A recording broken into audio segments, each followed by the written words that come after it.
Bonjour et bienvenue sur la chaîne des entrepreneurs animaliers. Aujourd'hui, je vous emmène dans une maison familiale rurale, une MFR. C'est une sorte d'école dans laquelle il y a des jeunes qui étudient le monde de l'agriculture, de l'élevage et de l'équitation.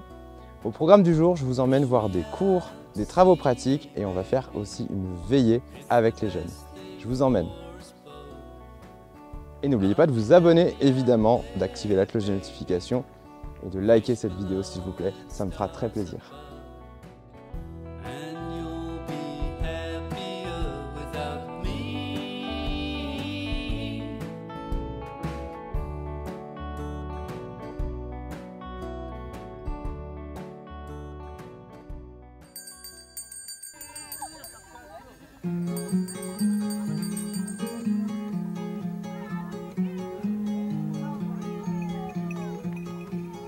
On peut faire des croisements, là aussi, pour aller chercher des caractéristiques d'une race.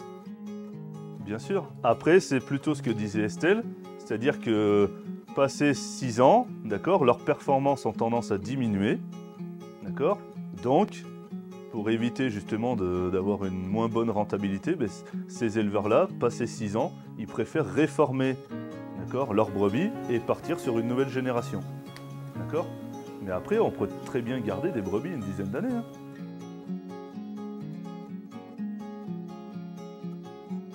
On va dire, tiens, on allume pour 8 heures de soleil. Okay, et puis à partir de 2-3 jours, on va baisser. On va plus mettre la lumière que 7h30, puis 7h. Et donc là, qu'est-ce qu'on leur fait croire en fait? Que les jours raccourcissent. Et donc, elle, dans sa petite tête de brebis, qu'est-ce qu'elle se dit? Ben ouais, on est à l'automne, faut que je vienne en chaleur. Ok? Est-ce qu'il y en a qui font ça là? En mouton, Gabriel? Ouais, vous désaisonnez une partie du troupeau?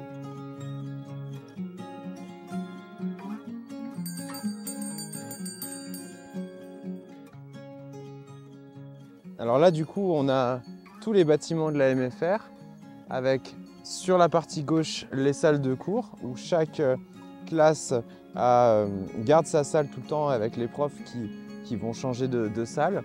Au milieu, on va avoir plus la partie réfectoire et la partie lieu de vie. Sur la droite, de ce que j'ai compris, on va avoir des salles plus techniques, direction et les équipes d'enseignants. Et puis tout l'espace au-dessus, ce sont les internats, puisque les jeunes vivent directement sur place quand ils sont en semaine de cours. Ici, on va avoir des terrains pour faire du sport et a priori des pique-niques. Et si on se retourne, ce qui est génial, c'est qu'en fait, on est directement dans le pré avec les animaux. Et tous les animaux sont mélangés. Vous avez ici, j'ai vu un âne et un poney qui est juste à côté. Voilà, par ici. On a des tout petits chevreaux qui sont nés il n'y a pas très longtemps, qui sont un petit peu partout, qui se baladent, qui courent un peu partout. Il y en a encore là. J'ai vu quelques agneaux tout à l'heure, il y a des tout petits agneaux là-bas qui sont très mignons. Et il y a plein de races différentes. Alors il y a quelques vaches pinoires bretonnes qui sont au fond également.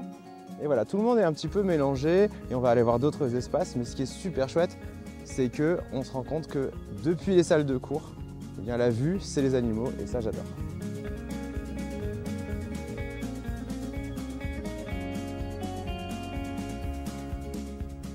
Alors moi, je m'appelle Claire-Paul Antonassi, je suis formatrice. Je ne suis pas formatrice en temps plein, je suis formatrice à mi-temps ici et l'autre moitié du temps, je suis agricultrice. On élève des petits chevaux islandais. Alors moi, j'enseigne la comptabilité agricole, l'économie agricole, l'agroécologie, la comptabilité et la physique-chimie. On est parti avec la classe des secondes cette année dans un domaine qui s'appelle le domaine des étangs. Et on a fait un test qui s'appelle le test des vers de terre. On l'a fait il y a quelques années sur une terre qui n'avait pas été cultivée. On était à peu près à une trentaine de vers de terre par mètre carré.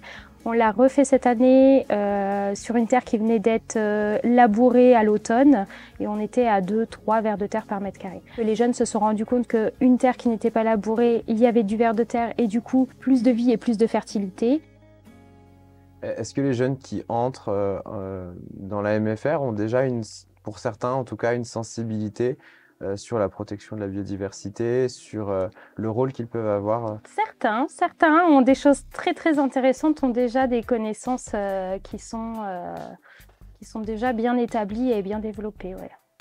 Et est-ce que ça peut créer parfois des tensions ou des désaccords sur les cours qu'ils peuvent recevoir ici, par exemple? Bah oui, forcément, il y a des avis qui sont différents. Après, ça ouvre à des débats et des discussions et aussi des pistes de réflexion qui sont intéressantes parce que il n'y a pas qu'une seule agriculture, il y a autant d'agriculture que d'agriculteurs. Le tout, je pense que c'est de rester ouvert d'esprit et toujours, on va dire, le plus intelligent possible dans ses choix.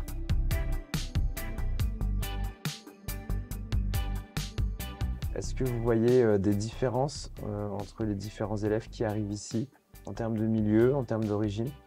Oui, il y a, je pense, tous les milieux et toutes les origines. C'est quand même très varié, c'est-à-dire que c'est des jeunes qui ont été soit en échec scolaire ou soit qui ont subi du harcèlement ou des choses comme ça, enfin, qui ne trouvent pas leur place dans une scolarité classique, ça c'est sûr. Et ça peut être aussi des jeunes qui ont juste envie d'être déjà dans le milieu professionnel. Il n'y a pas tant de fils d'agriculteurs que ça qui reprennent l'exploitation familiale, ça change de plus en plus. C'est quand même, et puis c'est la tendance générale, on va dire française, c'est que c'est des jeunes qui ne sont pas forcément issus du milieu qui viennent dans cette formation-là et qui s'installent plus tard. C'est souvent des jeunes qui n'ont rien à voir d'ailleurs avec le milieu agricole. Les quatrièmes, quand ils arrivent, entre septembre et décembre, il y a déjà une transformation générale, c'est-à-dire que quand ils arrivent, ils disent bonjour, alors qu'au début, ce n'est pas le cas. Qu'on soit formateur ou camarade de classe, c'est la même chose, on voit une entraide. Ils ont aussi la notion de responsabilité parce que vous l'avez peut-être vu, mais comme ils sont internes, donc ils sont là toute la semaine. Et puis ils ont aussi des services, c'est-à-dire qu'ils ont un rôle dans la MFR, donc qui change toutes les semaines, mais ils ont, entre guillemets, une responsabilité pour le bon fonctionnement général de la MFR.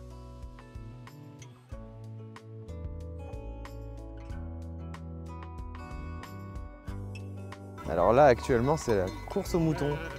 On essaye de les déplacer dans une zone de contention. Et là, on voit bien que les jeunes préfèrent largement ça aux cours.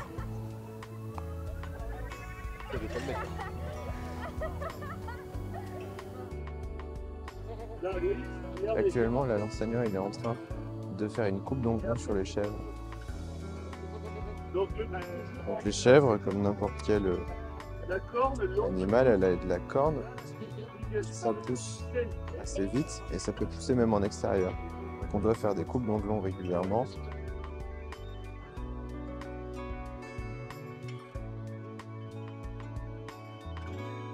Alors déjà, je remarque qu'il y a une super mixité garçon-fille et qu'il y a une entraide.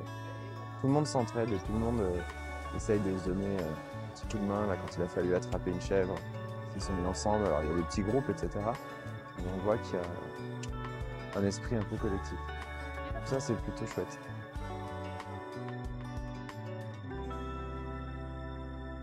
Et après, comme tout à l'heure, on vient s'aligner.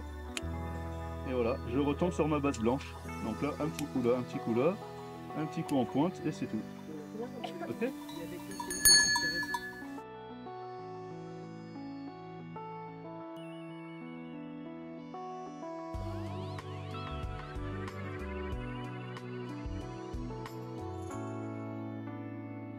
La journée vient de se terminer à la MFR et les élèves ont enfin pu aller se doucher et puis aller dîner.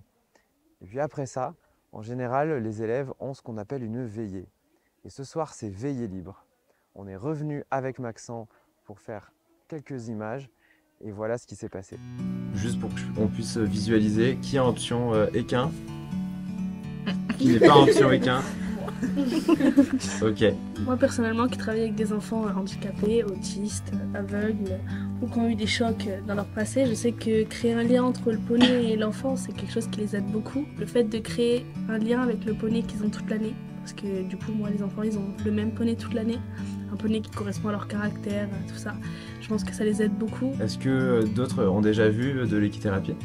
Oui. Waouh. Je m'attendais pas à cette réponse. Moi, je vois que quand je donne des cours à des petites, généralement, on a eu des petites, parce qu'on a très peu de garçons, qui sont très timides. qui nous parlent pas et on va voir leur vrai visage quand ils vont être à cheval, ou avoir rien qu'un lien en brossant, en préparant son poney. Et au fur et à mesure, ils vont se mettre à créer un lien avec le poney, mais aussi avec nous. Donc c'est vraiment quelque chose qui est très sympa. On voit beaucoup aussi que les animaux, ça sert aux enfants, mais ça sert aussi aux personnes âgées qui sont seules, qui n'ont pas forcément de famille ou que la famille ne vient pas voir. Et rien que le fait d'apporter un cheval, c'est plus difficile, mais ça se fait.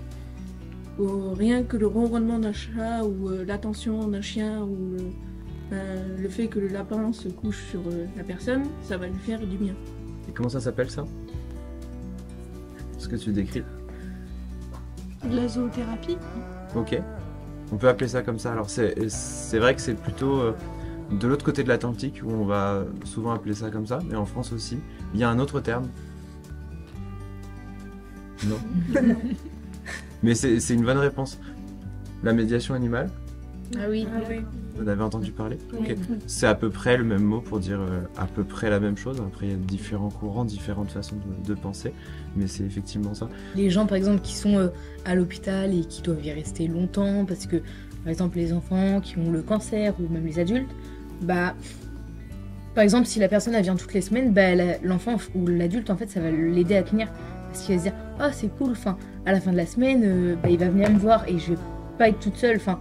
Et en fait, il se raccroche un peu à ça et je trouve que c'est génial parce que ça fait une aide psychologique au final. Ok, complètement. Cool. Bon, moi, je vous souhaite de bien réussir vos études, de continuer et puis de faire ce que vous avez envie de faire. Merci. Merci. Alors je sais pas vous, mais moi personnellement j'ai adoré cette journée à la MFR. Je savais pas du tout à quoi m'attendre, mais ce que j'ai découvert c'est qu'il y a plein de jeunes qui sont très motivés pour prendre la relève et pour faire plein de métiers différents. Donc je les remercie vraiment de leur accueil, je remercie aussi leurs professeurs, leurs enseignants pour leur accueil et pour avoir passé cette super belle journée. Si vous aussi vous avez envie de découvrir des métiers, de la pédagogie, de la relation humain-animal, eh bien il y a une formation gratuite pour ça, pour apprendre comment vous reconvertir. Vous allez sur entrepreneur-animalier.fr/7 jours et je vous envoie tout ça gratuitement. D'ici là, s'il vous plaît, pensez à vous abonner à la chaîne et à liker cette vidéo pour m'encourager moi et puis pour remercier toutes les personnes qui nous ont accueillis dans cette vidéo. À très bientôt et portez-vous bien.